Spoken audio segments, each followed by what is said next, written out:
statement made without manifestation. When change has progressed, manifestation comes to change, and now the statement becomes a reality in your life. Ask your neighbor, when you going to be a statement?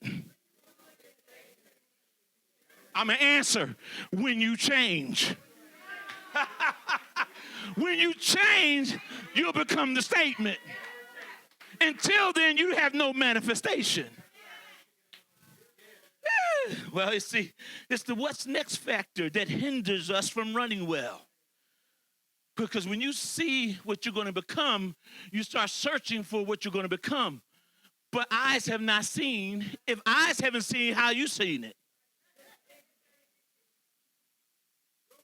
Because everybody I hear say when they got called to salvation, when they got called to ministry, we all said no. We ain't going. Because I seen my mother and father, I seen my people. I told them, I didn't say no, I said not yet. Because some of us know we're going to get it. Some of us know we're going to go into it. Some of us know we're going to get it done, but we just said not yet. Somebody say not yet. And I bind that spirit too. How we have not yets in the building when you have leadership that needs your help to go forward? Oh, help me today. Help me. I understand here. So the problem here, Pastor, is we find out that the next factor hinders us. It says, you did run well. Who did hinder you? Watch this, prophetess.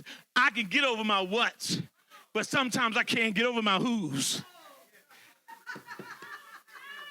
Y'all ain't feel that. Y'all ain't feel that. That hit me again in my stomach. Every time I say it hits me in the stomach. I said I can get over my what I did, but I can't get over all the who I did. Oh, okay, we can't be transparent. We can't. Because everyone you did is a part of who you are. Okay, all right.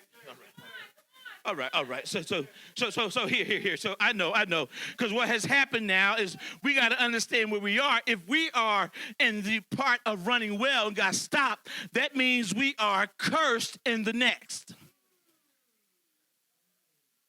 So that means, hallelujah, let me speak prophetically, I break the curse off of your necks.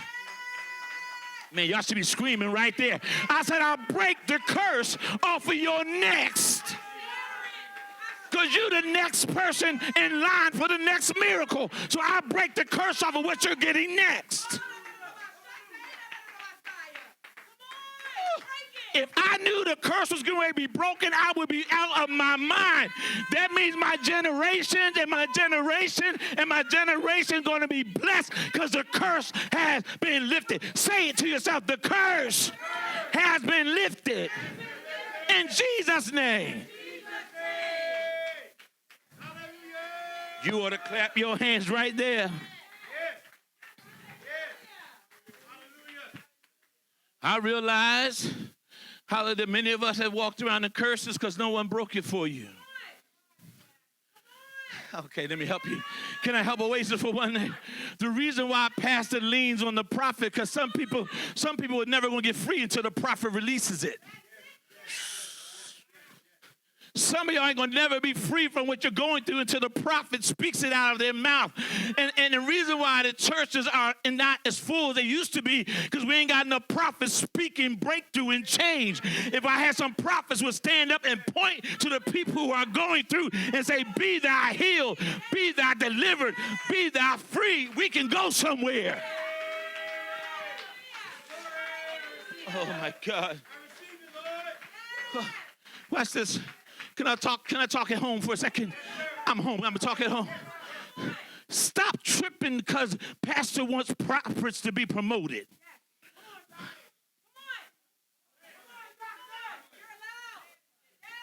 I said stop tripping because the pastor wants prophets promoted. Because every pastor needs a prophet. Because if I talk to some of y'all, my business be on the street. But if I talk to the prophet got to take it to their grave. I don't need you to be the prophet to prophesy to me all the time. I need you to be the prophet to listen. Can I get a prophet that wants to hear what the problem is so I can go pray about it? Oh, let me, come on, always, let me take you here for a second. See, the problem is, oh, man. The problem is when you're interceding, you think you're interceding for yourself.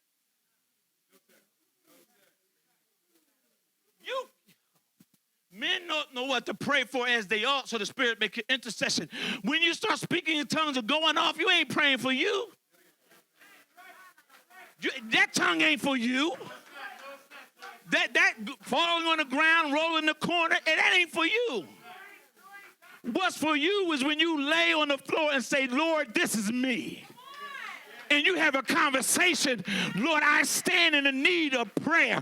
I need a breakthrough. You are my Father. You are the head of my life. I need you. Oh, Lord, I need you. I'm not speaking in tongues there. I'm crying like a baby saying, Lord, how long is my night? How long is my issue? How long? I wish I had somebody who had a long night.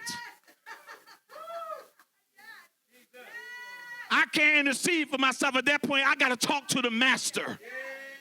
Lord, how long are you going to make me suffer like this? How long am I going to cry this cry? How long am I going to shed this tear?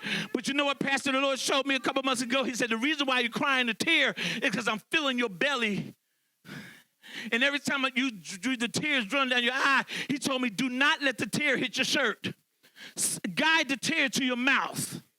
Lord, what he says, I don't care how salty it is. I don't care what it tastes like. Guide it to your mouth, because when your belly gets full of tears and you're full to the point where you're going to burst, I'm getting ready to come set you free. I'm going to make it, you ain't crying for real until your belly gets full of the tears of the stuff you've been going through. Lord, how long is my night? He says, my tears have been my meat. Which means we ought to be fasting. Yes, sir. Yes, sir. Yes, sir. Amen. Say it again. How is tears going to be your meat if you're not fasting? Because when you fast, you cry from hunger. And listen, he that hungers and thirsts after righteousness shall be filled. So I might be crying, but I'm filling up my belly. Tell somebody, my belly getting full now. So y'all can get some cards and put them in your face and let it guide to your mouth. Don't let them tears fall on the ground no more. Don't mess up your clothes because you're crying. Put your head back and suck them tears up, because in a minute, you're going to get delivered. In a minute, you're going to be free. In a minute, there's going to be a great release. Lord, I cried for a reason. Lord, I hurt for a reason. Lord, I was bound for a reason. Lord, I was struggling for a reason. But he that keepeth Israel, he kept me. And he that keepeth Israel does not slumber or sleep. And he is my refuge.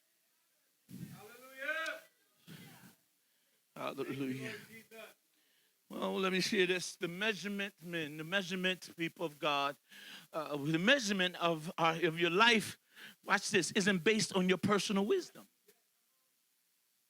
We have some doctorates in here, some master degrees in here, some bachelors, some GEDs, and some babies ain't start school yet.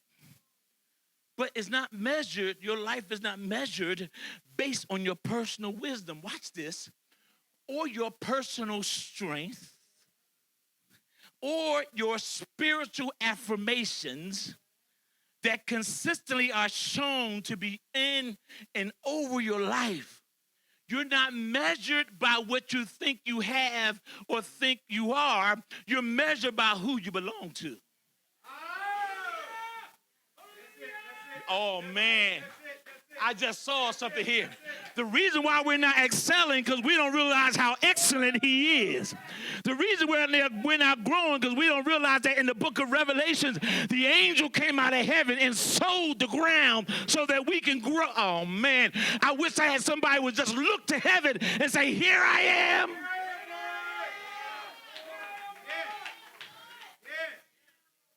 Because when you start measuring yourself based on who you are, you start disliking who you are. That's a spirit of depression that the enemy wants to throw at you because you never like yourself.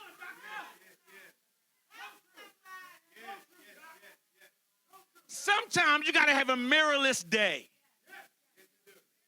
Stop looking for what your beauty is outwardly and realize that you are the apple of his eye because of what's on side of you.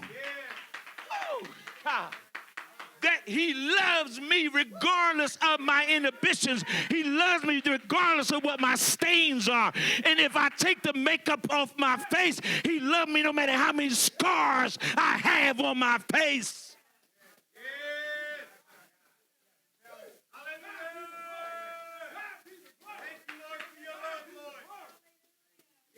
Have some, tell your neighbor, you need to have a mirrorless day.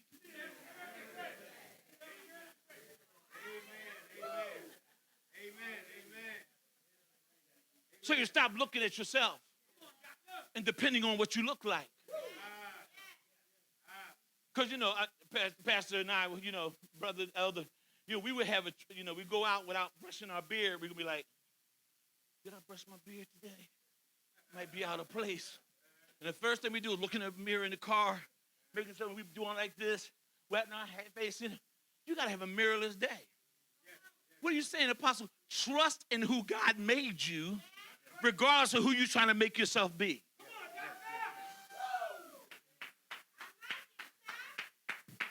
I'm going to quit. If y'all put me out, I'm going to quit. But once you understand this, watch this. There are some affirmations hanging over your life that you have not even lived up to yet. You know why? One reason why is because you're trying to be confirmed and not affirmed. You think man's confirmation is bigger than heaven's affirmation? Never. If you don't put a title on none of y'all in here, if no one calls you blessed, heaven says you're blessed. Amen.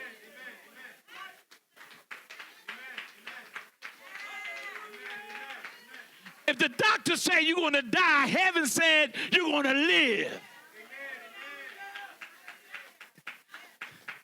If the world say dirty, God say clean.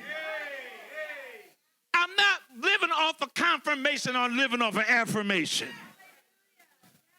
Yeah, heaven affirms us. He affirms us, and then man confirms us. Here's our mistake, pastor. Here's our mistake, minister. Here's our mistake, elders, and all the prophets. Here's our mistake.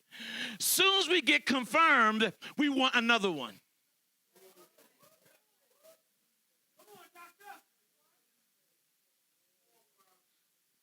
So here's when deception and sin comes in. Because you didn't believe God the first time.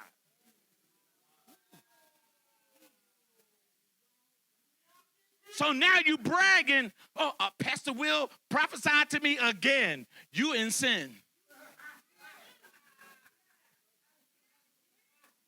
Elder, why did I say that? Because why does God got to come back and confirm, reconfirm when we all trust and believe the same God? And the Bible says out of two or three, so if the two are together and they prophesied from heaven, why you need to go to Johnny, Prophet Susie? I know what Pastor said, but what you say?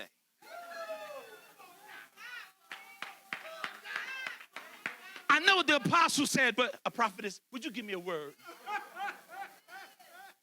And then as soon as the prophet said, God said be obedient. I don't like that prophecy.